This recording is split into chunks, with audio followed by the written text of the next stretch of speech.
एक गोष्ट नक्की की हा विषय केवळ नीटच्या परीक्षेपुरता मर्यादित नाही आहे.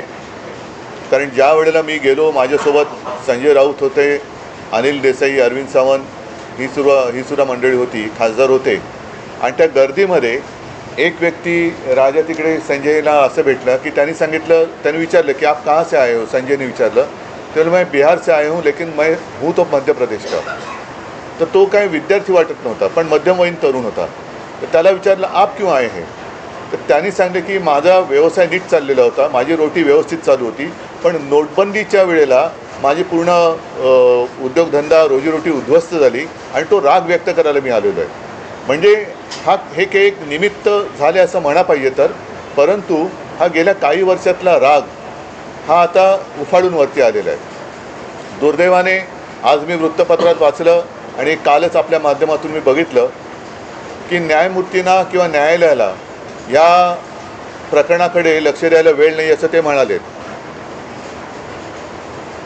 आता विषय असा झालेला आहे की दिल्लीमध्ये मलासुद्धा तिथल्या काही मुली भेटल्या आणि त्या संतप्त होत्या. त्या सांगत होत्या की आमचे कपडे फाडले गेले, वाटेल तसं मारलं गेलं, काही ठिकाणी तर लाठ्या काठ्यांना खिळे लावून, गजलेले खिळे लावून मारलं गेलं, डोकी फोडली गेली. आणि काल एक व्यक्ती, जी महिला म्हणजे मुलगी जी अत्यवस्थ होती, मला कल्पना नाही, आता तिचं येता वाचलं की आता आहे की नाही मला माहिती नाही आहे. तर एक एक असे अत्याचार वाढत चाललेले आहेत. न्यायालयाला कबूतरं, कुत्रे यांच्याकडे लक्ष द्यायला वेळ आहे, पण कॉक्रोचकडे लक्ष द्यायला वेळ नाही, हे दुर्भाग्य आहे. आणि देशाची परिस्थिती आता अशी झाली का, आणि न्यायालयाची परिस्थितीसुद्धा अशी धृतराष्ट्रासारखी झाली का. म्हणजे द्रौपदीने धृतराष्ट्राकडे न्याय मागण्यासारखं झालेलं आहे. आता मधल्या काळामध्ये चंद्रचूड यांनी न्यायालयाच्या न्यायदेवतेच्या डोळ्यावरची पट्टी काढली होती. ती न्यायदेवतेने परत पट्टी बांधली आहे का आणि कशासाठी बांधलेली आहे. हे एकूणच जे चाललेलं आहे, हे सरकार आता कोणाला आपलं वाटते असं दिसत नाही आहे. कारण मी ज्या वेळेला तिथे पोचलो तेव्हा जसं आत्ता राज म्हणाला की आता विषय केवळ धर्मेंद्र प्रधान यांच्या राजीनाम्यापुरता नाही, तर ह्या मुलांना, या विद्यार्थ्यांना आता हे सरकार नकोसं झालेलं आहे. हेच विद्यार्थी होते, हीच मुलं होती ज्यांनी अच्छे दिन याची अपेक्षा करत ह्या सरकारला निवडून आणलं होतं. पण हे सरकार निर्दयीपणाने वागतंय. पंतप्रधानांनी आज ते काय ट्विट केले, कारण म्हणजे त्यांनी जाऊन बोलायला काय हरकत नव्हती. म्हणजे याच्यामध्ये कमीपणा बाळगण्याचं काही कारण नाही आहे. आपली मुलं आहेत, आपली जनता आहे, यांच्याबरोबर चर्चा करायला कमीपणा वाटण्याची गरज नाही आहे. पहिल्या दिवशी जर का सरकारने यांच्याबरोबर चर्चेचे दरवाजे उघडले असते किंवा पहिल्या दिवशी जर का यांना बोलवलं असतं तर ही इथपर्यंत वेळ वाढली नसती, एवढी हे आंदोलन ताणलं गेलं नसतं. लोकांना आज व्यक्त व्हायचे, इतके वर्ष साठलेला राग, असंतोष हा उफाळून वर आलेला आहे आणि त्याला एक वाट करून देण्याचा आम्ही प्रयत्न करतो आहे. ही वाट करून देत असताना सर्वांना सांगतो की कोणीही, कारण बरेच जणं या असंतोषाच्या ठिणगीला वेगळं वळण लावण्याचा प्रयत्न करत आहेत. मग पोलिसांवरती हल्ले करण्याचा प्रयत्न करत आहेत. काही गुंड म्हणजे सिव्हिल ड्रेसमधले लोक, ह्यांच्यात पोलिसांच्या लाठ्या यांच्या हातात कशा आलेल्या आहेत. मग त्यांच्या तिकडे नावाची पट्टी पण नाही आहे, काही कपडे त्यांचे पोलिसांचे नाही आहेत. म्हणजे हे गुंड, आता माझं मग असं म्हणणं आहे की हे आंदोलन मोडायला पाकिस्तानमधून गुंड भाजपने आणलेत का. कारण यांची काय ओळख पाळख काही नाही आहे. त्यांना ओळख विचारलं तर सरळ ते काही त्यांच्या निर्विकार चेहऱ्याने ते आपले बघतात लोकांकडे. काही त्यांना पडलेलं नाही आहे. ना मुलांच्या व्यथेची त्यांना जाणीव आहे, ना त्यांच्या वेदनेची त्यांना जाणीव आहे. बेसुमार लाठीमार करतायत. आणि अशी ही सगळी गुंडागर्दी ही सरकार चालवत असताना कोणी गप्प बसू नये. आपण व्यक्त व्हायला पाहिजे आणि त्या व्यक्त होण्यासाठी, ती वाट करून देण्यासाठी येत्या रविवारी आम्ही मी मोर्चा म्हणण्यापेक्षा एक देशाची ताकद काय असते ही ताकद दाखवून देण्यासाठी ह्या मोर्चाचं आयोजन केलेलं आहे. जसं राजने सांगितलं की शिवाजी पार्क ते सिद्धिविनायकला राज आपण जाऊन दोन गोष्टी करू. एक तर या सरकारला सुबूत दे, नाहीतर सिद्धिविनायकाला साकडवलं की या देशावरती आलेलं हे अरिष्ट सरकारच्या रूपाने हे लवकरात लवकर दूर कर.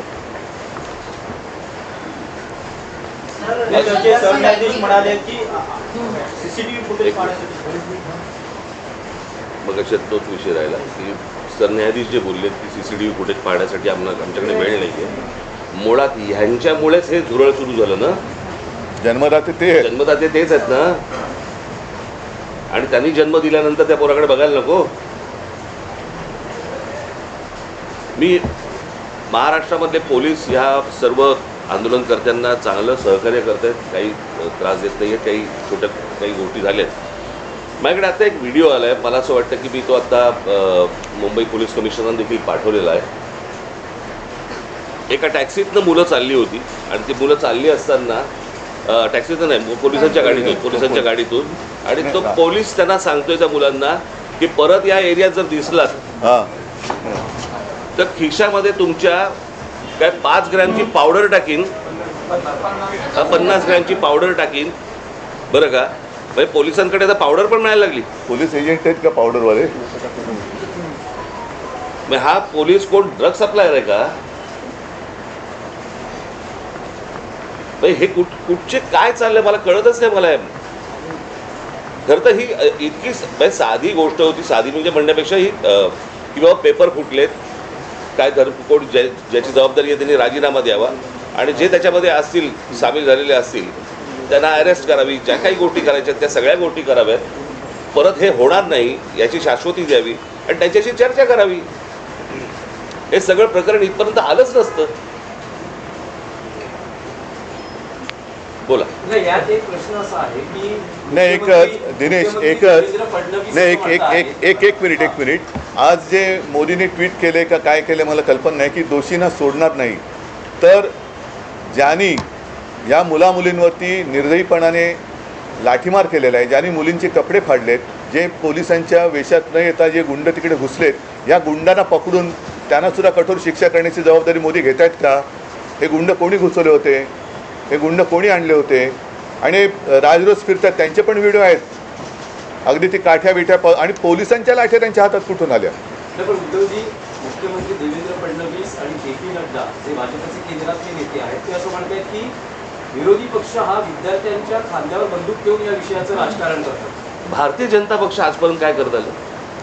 त्यांचा असाही दावा आहे की काँग्रेसच्या राजवटीतही अनेकदा पेपर फुटलेले आहेत. तेव्हाही आंदोलन झाली की, म्हणून तर बदललं ना सरकार.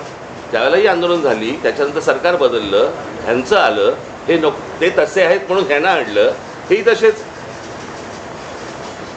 म्हणजे ते सांगतात की सरकार बदला आणि विद्यार्थ्यांच्या खांद्यावरती बंदुका विरोधी पक्ष ठेवत असतील तर विद्यार्थ्यांच्या छातीवरती बंदुका तुम्ही का रोखतात? नाही. आणि दुसरी गोष्ट, त्या अण्णाच्या टोप्या घालून कोण फिरत होते? यांचीच माणसं होती ना. अण्णांकडे एवढी माणसं नव्हती. आणि ह्याच्यामध्ये परत ह्यांनी काही चुका केल्या की त्याचं राजकारण नाही करायचं.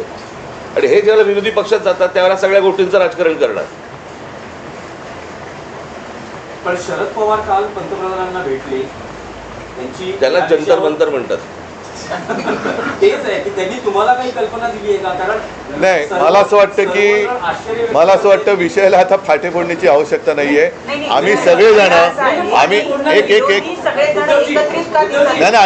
ऐका मला बोलू तर द्या. मला बोलू तर द्या. माझं म्हणणं काय आहे की जसं आज मी आणि राजा एकत्र एकत्र आलेलोच आहोत, त्याच्या आधी सुद्धा मी सगळ्यांना आवाहन केलेलं आहे की ज्यांना देशाच्या भविष्याविषयी चिंता आहे. म्हणजे मी तिकडे गेल्यानंतर सगळे भाषिक तिकडे होते, सर्व धर्मीय तिकडे होते, हिंदू होते, मुसलमान होते, सगळे होते. आता ज्यांना देशाचं, कारण हा देश जर का आपला आहे तर देशाच्या भविष्याची ज्यांना चिंता आहे त्यांनी पंतप्रधानांना भेटून त्यांची एक चिंता व्यक्त केली असेल तर मला माहिती नाही. तर त्यांनी मुलांना भेटायचं, ते परवा तिकडे गेले होते. पंतप्रधानांनी आता मुलांना भेटण्याची गरज आहे. आणि नुसतंच असं जर का ढकलम गाडी चालणार असेल तर काय उपयोग नाही आहे. नाही, आत्ता आपण जे म्हणालात, आम्ही रविवारी मोर्चा जाहीर केलेला आहे. तर रविवारी जर का पवारसाहेब येत असतील, अगदी नरेंद्र मोदी येत असतील, देवेंद्र फडणवीस येत असतील, येऊन यात. म्हणजे विरोधी कशाला? एक फक्त विषय आहे की तुम्ही मोर्चाचं रूट सांगितलं, पण वेळ काय आहे? किती वाजता? सकाळी 10ची जमायची वेळ आहे. साधारणपणे 11:30 पर्यंत, 11, 11:30 पर्यंत निघू. जाहीर झालेला आहे. जंतर मंतरवर पोलीस आपल्याला पाहायला मिळतात आणि मुंबईत देखील अनेक विद्यार्थ्यांना पोलिसांनी गाडीतून नेऊन पोलीस स्टेशनला वगैरे नेले. आपण स्वतः काल विद्यार्थ्यांनी आंदोलन जाहीर झाल्यानंतर आपल्या अनेक कार्यकर्त्यांना नेत्यांना नोटीस जाऊ शकतात, विद्यार्थ्यांची धरपकड होऊ सवय शकते. आम्हाला यासाठी सवय आम्हाला आमच्यात नाही इकडे आता माहिती कळेल आता म्हणून म्हटलं ना की विद्यार्थ्यांच्या बाजूने कोण आहे आणि विरोधात कोण आहे. आणि प्रश्न असा आहे ना की प्रश्न सोडवायचा आहे का चिघळवायचा आहे हे मला असं वाटतं सरकारने बघावं. सर आज वंचितनी महाराष्ट्र आणि देशबंदची हाक दिली आहे. 26 तारखेला तुम्ही आता मोर्चा काढणार आहात. प्रत्येक राजकीय पक्ष वेगवेगळ्या गोष्टी करण्यापेक्षा तुम्ही पहिली सगळे गोष्ट एकत्रित का पहिली नाही? गोष्ट म्हणजे आता हे ते जाहीर करणारे आम्हाला माहीत नव्हतं. त्यांनी स्वतंत्रपणे जाहीर केलं ती गोष्ट बरोबर आहे. आम्ही देखील जे काही ज्याला मोर्चा म्हणा किंवा काही म्हणा ह्या सगळ्या गोष्टी करताना तिथे आमचे राजकीय पक्षाचे झेंडे नसणार. कळलं का? तिथे जर कुठचे झेंडे असतील तर ते फक्त तिरंगे असतील, देशाचा झेंडा असेल. बाकी कुठचेही राजकीय पक्षाचे झेंडे त्या सगळ्या अख्यामध्ये कुठेही नसणार. सहभागी होते. आणि आत्ता उद्धव सांगतात त्याप्रमाणे काँग्रेसशी देखील बोलणं चालू आहे, ते देखील सहभागी नाही, काल माझं बोलणं झालं, राहुलजींशी पण झालं, मग सपकाळांचा फोन आला होता आणि त्यांनी पण सांगितलं की आपण एकत्रितपणाने या गोष्टी करू. आता हे आम्ही परवाच्या मोर्चाची घोषणा तर केलेली आहे. आता त्यांनासुद्धा आम्ही सांगतो सगळ्यांनीच, अगदी पवारसाहेबांना असेल आणि भारतीय जनता पक्षातल्यांनासुद्धा जे विद्यार्थ्यांचे खरे पालक आहेत, ज्यांना विद्यार्थ्यांबद्दल तरुणांबद्दल चिंता आहे आणि असे अनेक भाजपची लोक आहेत की त्यांना आता असं वाटते की आपण भाजपचे समर्थक राहून गुन्हा केला, ते सगळेजण या मोर्चात सहभागी होऊ शकतात. आणि मला असं वाटतं एकच मिनटं, आणि मला असं वाटतं विद्यार्थ्यांबरोबर आवाहन करीन की पालकांनी देखील याच्यामध्ये सामील व्हावं. तुम्ही दिल्लीला होते त्यावेळी तुम्ही राहुल गांधी यांची भेट घेण्यात फोन केलं, फोनवर बोलू. अच्छा, तुम्ही दिल्लीला भेटीसाठी वेळ मागितली की नाही. एक तर काय झालं, मी तिकडे रात्री पोचलो त्यावेळेला त्यांचं आंदोलन नुकतंच संपलं होतं आणि त्यांना मला वाटतं ते कुठलं छत्रसाल स्टेडियम तिकडे नेलं होतं. मला जंतर मंतरवरती जायचं होतं कारण अभिजित आणि सगळेजण तिकडे वाट बघत होते. मी तिकडे गेल्यानंतर मग माझी काही भेट झाली नाही, पण काल सकाळी माझं फोनवरती बोलणं होतं. भविष्यामध्ये आपण जंतर मंतरवर विद्यार्थ्यांशी थेट संवाद जाण्यासाठी जाणार आहात. अरे मी आत्ताच गेलो असतो, माझी तब्येत बरी नव्हती म्हणून. नाही, दुसरा मुद्दा काय माहिती आहे ना, जंतर मंतरवरती एक केंद्रबिंदू झालेला आहे, पण ही आता पूर्ण देशाची भावना आहे. म्हणून मी जे म्हटलं ना की एक राष्ट्र एक भावना, जो जिथे आहे तिथे त्यांनी या गोष्टीचा विरोध व्यक्त केला पाहिजे. सगळेजण काही जंतर मंतरवरती पोहोचू शकतात, जाऊ शकतात आणि जाण्याची गरज आहे असं मला वाटत नाही. आज ग्रामीण भागातसुद्धा आंदोलनं होत आहेत, राज्यातल्या आणि देशातल्या अनेक शहरांमध्ये ही आंदोलनं होत आहेत. विद्यार्थी झुंडीच्या झुंडीने बाहेर पडत आहेत आणि कालच एक मी व्हिज्युअल बघितलं की एक तरुणी त्या पोलिसांच्या गाडीसमोर एकटी उभी राहिली होती इथेच बाजूला. ही तरुणांची ताकद आहे. ज्या ताकदीला झुरळ समजलं जातं त्या झुरळांच्या ताकदीला आता हे घाबरलेले आहेत.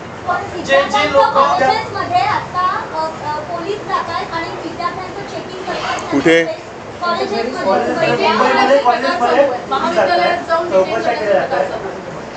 काय कसलं चेकिंग करतात?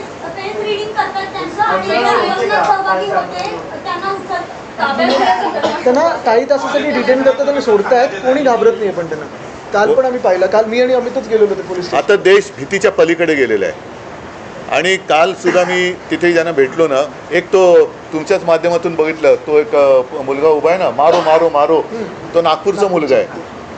तो भेटला मला, तो बोलले काय करतील मारून काय करतील आणि असं जगून तरी काय फायदा. म्हणजे हे लोक आता त्या भीतीच्या पलीकडे गेलेत. त्याच्यामुळे चेकिंग तुम्ही त्यांची मनं नाही ओळखली, शरीर किंवा कपडे चेक करून काय करणार, त्यांच्या मनात काय चालले ते ओळखानं.